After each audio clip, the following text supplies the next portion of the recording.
Hi there. For a skeptical Western audience, it's beyond their imagination that the Communist Party of China, or CPC, could ever lead the country to economic success and mounting global influence.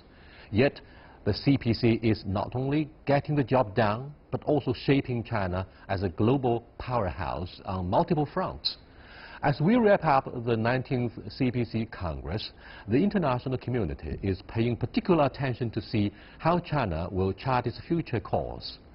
What are the top priorities for the party in the coming years? How will the new leadership frame their policy choices? And what are the implications for global policymakers in dealing with China? To discuss these issues and more today, I'm happy to be joined in the studio by He Heinei, Chilean ambassador to China, and Rong Ying, vice president of the China Institute of International Studies. We shall also talk via satellite to Martin Seif, senior fellow of the Global Policy Institute. That's our topic. This is Dialogue. I'm Yang Rui. Before we get started, let's take a look at this. 同意的代表请举手。 A final approval to a new CPC Central Committee and a new Central Commission for Discipline Inspection. Delegates to the Congress also passed resolutions on the report of the 18th CPC Central Committee, the work report of the Central Commission for Discipline Inspection, and an amendment to the CPC Constitution. 中国共产党第19次全国代表大会 The agenda of the 19th CPC National Congress is completed today. The report of the 18th Central Committee, approved by the Congress, established the goal of deciding to build a moderately prosperous society in an all-round way and open a new journey of building a modern socialist country. 新征程的目标 Delivering a report at last week's opening session, General Secretary Xi Jinping outlined a two-step approach to build China into a great modern socialist country after the completion of building a moderately prosperous society by 2020. He also said that China is at a critical moment in history as socialism with Chinese characteristics has entered a new era. 全面建成小康社会 This is our strategic vision for developing socialism with Chinese characteristics in the new era. Finish building a moderately prosperous society in all respects, proceed to achieving modernization, and then move on to turn China into a great modern socialist country in every dimension. 社会主义现代化新征程的壮丽篇章。 On the sidelines of the National Congress, 6 news conferences and 8 group interviews were held, covering almost every aspect of China's development, from politics to the economy and social affairs to the military. At those events, not only were questions taken from both Chinese and foreign media, but achievements were also introduced and serious commitments made. Moreover, for the very first time in history, a delegate corridor allowed delegates from various industries and sectors to take questions from the media before entering the official venue. And this has improved interaction between the delegates and media and helped to diversify coverage of the event. The members of the Standing Committee of the new CPC Central Committee's Political Bureau are expected to meet the Chinese and foreign journalists on Wednesday morning. China has made tremendous progress since the last Party Congress in 2012, emerging to the world's second-largest economy and becoming one of the key players in international affairs. And now the 19th National Congress of the CPC has rolled out a fresh set of guidelines to target even more development in the next 5 years and to lead the country into a new era of hope and prosperity. So CGTN, reporting from the Great Hall of the People, Beijing. Gentlemen, it comes as no surprise that this 19th Party Congress of the CPC has attracted enormous attention from the overseas press corps here in the capital city of Beijing. However, I'm wondering if they are somehow a little bit embarrassed by the discipline of the Congress, which is so different from the noisy parliamentary politics in the West, where you have the opposition, the supervision of the media. In China, everybody is repeating their loyalty, determination to follow the party line to achieve what we have prioritized. So what do you think of, what is your immediate and feeling about the Congress itself? Well, let me say the following. The degree to which an event like this choreographed is remarkable. I mean, you look at the ladies who serve the tea, for example, and they all walk in lockstep. You know, this is not something what one necessarily expect, and certainly one wouldn't see in Western countries. And there is very much of that, and an eye for detail. As somebody who's been involved in putting together academic events for 40-some years, I like the notion of having an eye for detail and having everything in place. But it's obviously a very peculiar style to China, which you don't see in the West. Yes. Substance and style are the important and indispensable things for a big ceremony like the National Congress of the biggest ruling party in the world. What are the things that have impressed you most about either the style or the substance, Mr. Rong Yin? I guess both. Both. And also, of course, the way I think the Congress has been organized. And of course, the most important thing that impressed me is the adoption and endorsement of the thought we call the Xi Jinping thought on Xi Jinping thoughts, yes, in plural form. Xi Jinping's thoughts, on socialism with Chinese characteristics. It's not the first era. time for the Communist Party of China to use this phrase, socialism with the Chinese characteristics. What is important, or what makes this party Congress different from the previous ones, is the new era. Well, what does it involve to have the new era? I think it goes two ways. First, I think we have to look at what we have achieved. That is, for the past, back in 5 years, when the Xi Jinping, the new leadership of the Central Committee led by Xi Jinping as the General Secretary, and has achieved so much, both in political, economic, and social, and all. I think that is very much important. But more importantly, I think that is what we are going to do in the next 5 years, and that is again very remarkable, as the title of this Congress said, made very clear that we are going to secure a decisive victory for to build a moderately prosperous society in all respect, and also strive for bigger victory for building the socialism, great modern socialism, socialist country. So it's a big event. Big event, of course, landmark event. Yes, if I can comment, I found this expression, a moderately prosperous society, quite remarkable. It's not something we would use in our countries. You know, the moderately is as a qualifier is quite extraordinary, I find. Some of the diplomats that I came across with said to me not long ago, look, Ray, China is a little bit embarrassed because we are neither a superpower nor an underdeveloped economy. We are in the middle, and therefore perhaps the use of a moderately prosperous economy. Having said this, how do you define the new era? Now, someone would prefer to define this new era with the past, with what we have achieved. But others would prefer to look into the future. The new era would be defined by what's going to happen, what will lie ahead in the future. What would be your approach in your analysis about the new era? Of course. I would say the following. This new era is marked by the fact that China has become the second largest economy in the world, that it has taken a very significant leadership role in a variety of international issue areas, and that it is behaving in an assertive fashion, in a manner that it did not do so in the past. Therefore, what we have is a new way in which China is relating to the rest of the world, more self-assured, and projecting its interests in a way that it didn't do in the past. In that sense, it seems to me, we have to come to terms with what this entails. And this is something we're following very closely from Chile and from Latin America. Let me go to Martin Seif, a senior fellow with the Global Policy Institute in Washington, D.C., for his thoughts. Hello, Martin.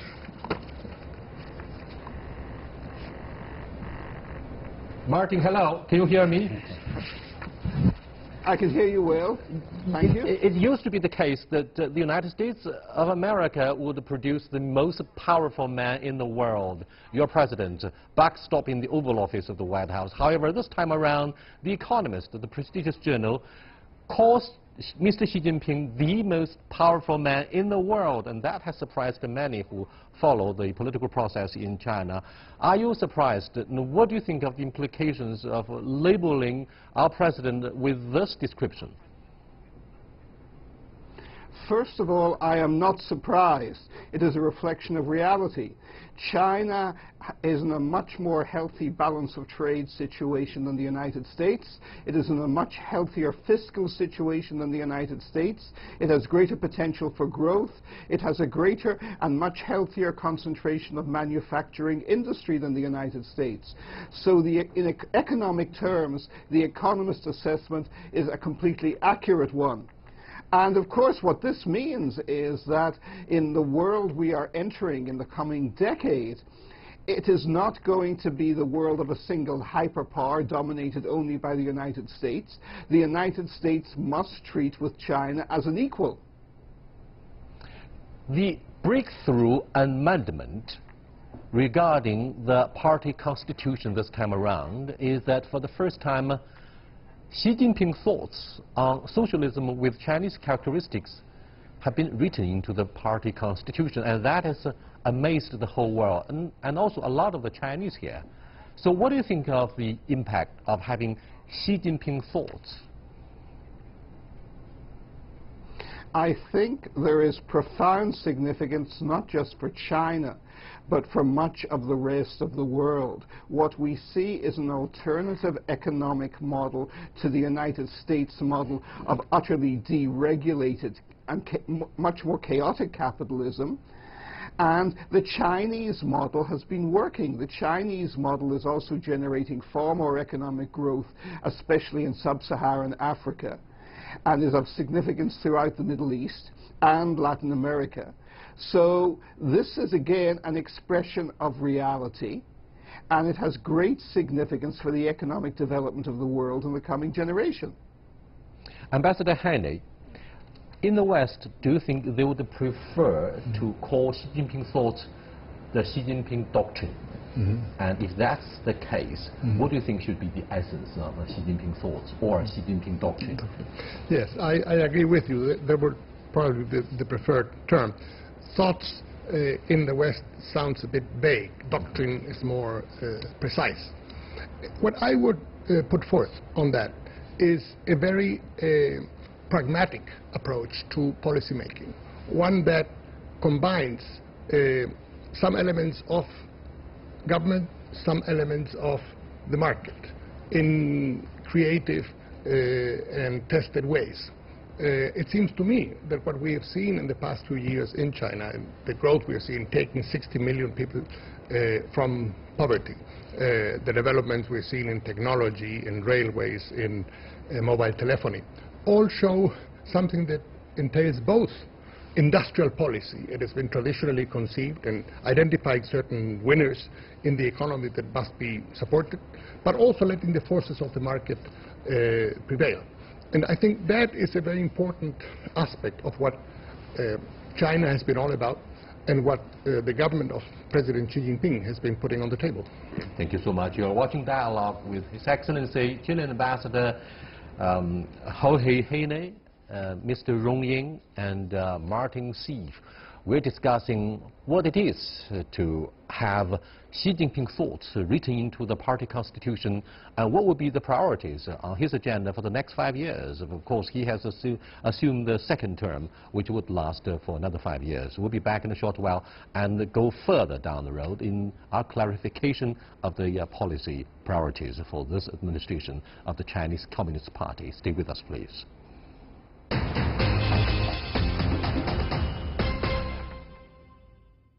Every 5 years, the Chinese Communist Party holds its National Congress. This month, the 19th Congress opens in Beijing. It will elect a new central leadership and chart the course for the party as well as the country over the next 5 years and beyond. Who will step into the party's top leadership, the Politburo Standing Committee? will the Congress look to amend the party constitution? Which direction will the anti-corruption campaign be heading? How will the CPC manage the Chinese economy, foreign affairs, and military? Tune into CGTN for all the answers as the CPC decides.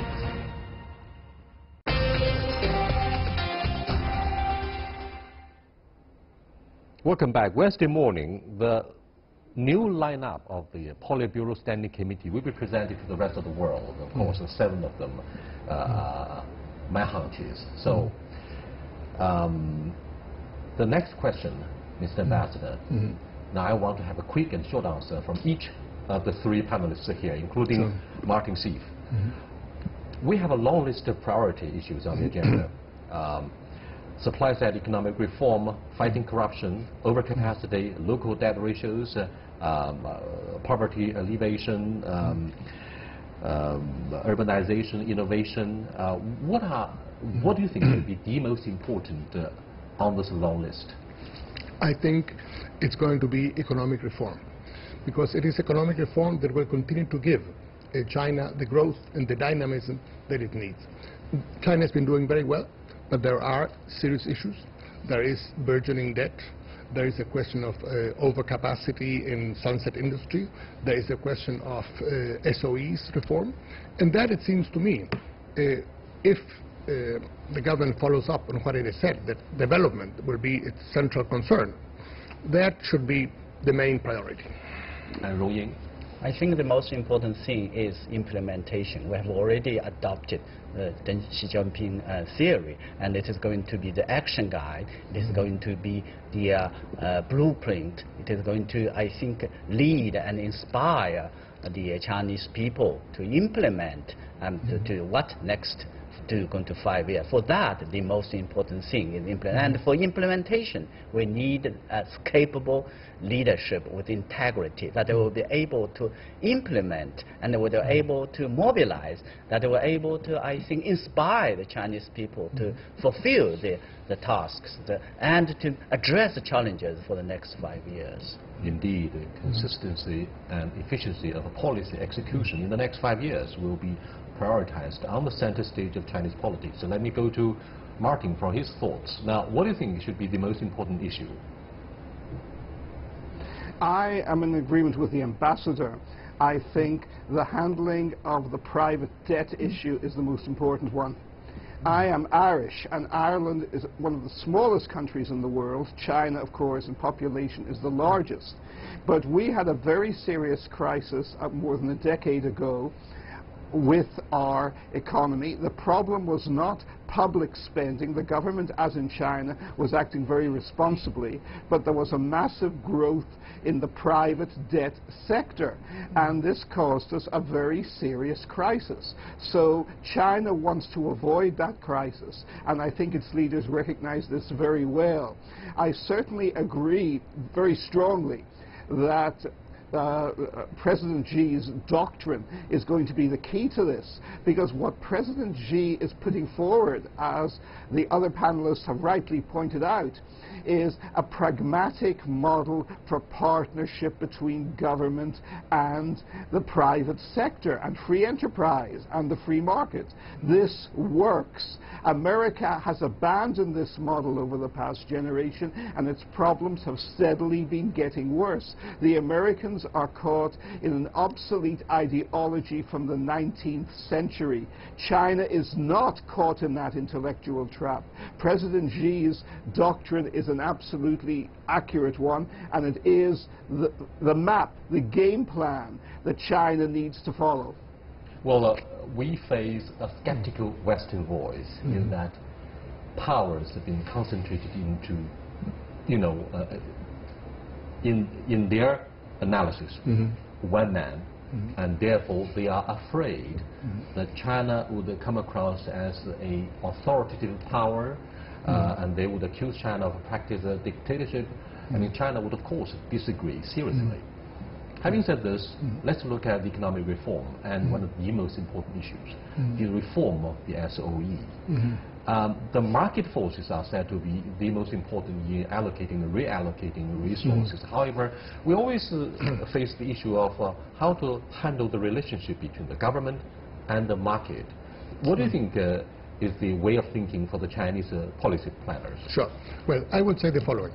By and large, it's not that SOEs lose money. Many of them are making profits, and I've done quite well in the past 2 years. The problem, I would say, is the following. Building up the SOEs and the public sector in China has been very important for Chinese development. At the same time, that has been going on for a very long time.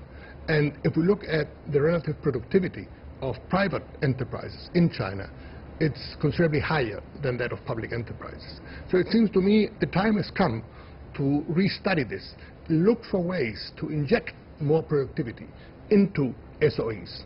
If we can do that, it seems to me, China will be able to do much better than it has until now. That, it seems to me, is a central challenge. If we keep that in mind, China will be able to move forward. I don't know if you have noticed the fluctuations or any change in the stock market following the conclusion of the 19th National Congress of CPC. What is the immediate response of the market towards it? I mean, what do you think of the confidence of both investors and consumers in China and, of course, abroad? I believe and I hope that the market would definitely respond in a very positive way, because certainly the policies has been very much clearly laid out, and the prospects are bright, and also the thinking of deal with the challenges or problems that we have talked about are also very much clearly laid out. So I believe that with no uncertainty, with a strong, I think, prospects, the stock market and both at home and abroad should be in a position, in a way to respond in a positive way. I think the economic sort of reform and opening up has always been a priority issue for the government. And the report actually made it very clear it would be a striving for building a modern economic system, which will continue to give the market to play a decisive role. And SCO, of course, is still very much important. That always, the problem how to strike a right balance, and that the SCO will play some important role, while the private sector will be more sort of rooms and the more chance so that they can make the economy more vibrant. I think in general terms, I see the lines, the thinkings and the strategy are very much clear. But the only thing is that as we look ahead, there are always problems, new issues ahead. We'll make sure that we'll be able to deal with in a way that... Martin, for the first time, healthy development of the ecosystem in China has been elevated to the high of national security, and Mr. Xi Jinping emphasized over and over that the government would spare no efforts in protecting the environment, in sharp contrast with the pullout by President Donald Trump from the Paris Climate Change Pact. What do you think of the Chinese determination, political will and agenda in reducing the negative impact of greenhouse emissions? I think, again, this is hugely positive. It is extremely significant. It is putting China in a position of global leadership at the same time that the United States is actually withdrawing from a position of responsibility on the issue of carbon emissions and climate change. Now, of course, in China, you have the impact of this directly. You have suffered record droughts for a number of years because of the health of the manufacturing economy. You have been able to handle this very effectively, but you recognize the problem because you have experienced it. There is still denial in Washington on these issues. So I think this is an example of China engaging the world constructively and reaching out for a position of greater responsibility and leadership on the world stage.